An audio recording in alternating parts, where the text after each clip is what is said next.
Okay,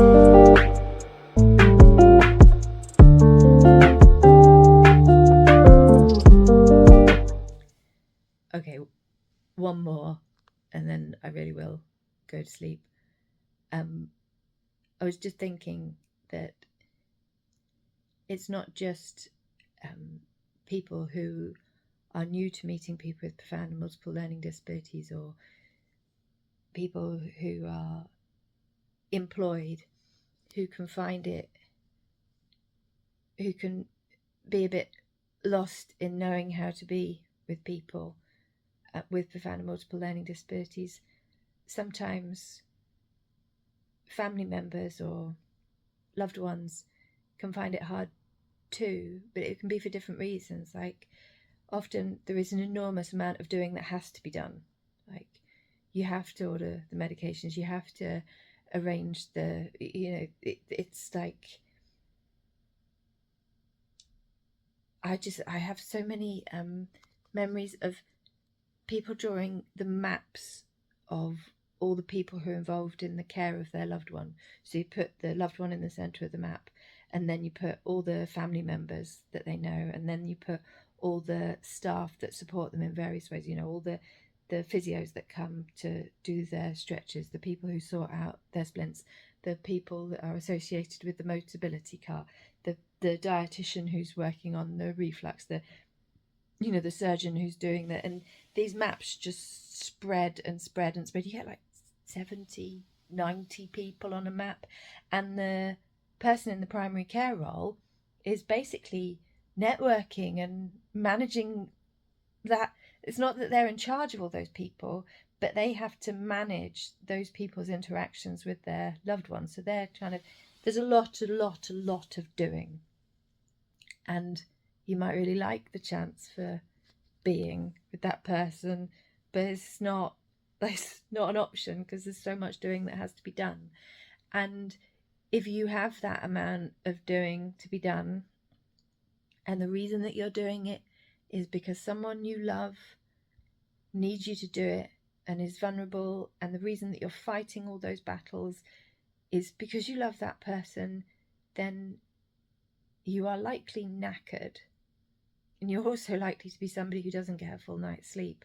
And you're likely to be somebody who hasn't had a full night's sleep for a very long time. And you don't necessarily have capacity left to do anything more. You might know that you should, or you might want to, but it's just like you haven't got capacity.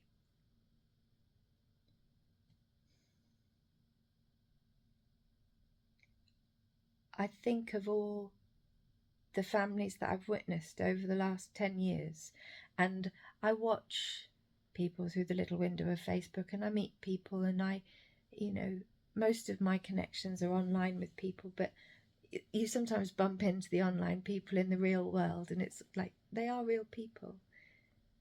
And I can think through, there's people that I remember having their own personal health crises. Like, they've literally exhausted themselves. Marriages breaking down. Stuff like that is not uncommon. And it's not because you didn't try harder. It's because it is too much. It's too much work for one person. And you get told you should take some time for yourself. You can't pour from an empty cup. You need to do a bit of me time. And that's not possible. And simultaneously, you might want to spend quality time with your loved one, but you're so busy doing all the stuff. And my pitch for that conundrum is to figure out not a me time or a thing that you do for them, but a we time, a thing that you can do together that you both enjoy. So for one family I know, the mum is the primary carer. The mum is the person who is doing all of the managing of everything.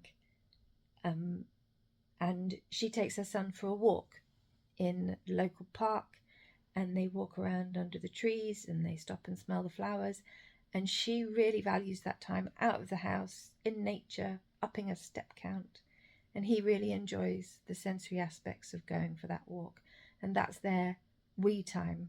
For another family I know, it's a bedroom disco.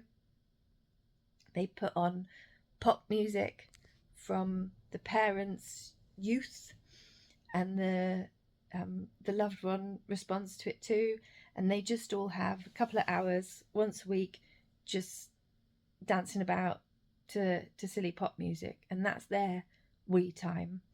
And so sharing that value across, you know, choosing something that's good for them and good for you is perhaps more sustainable.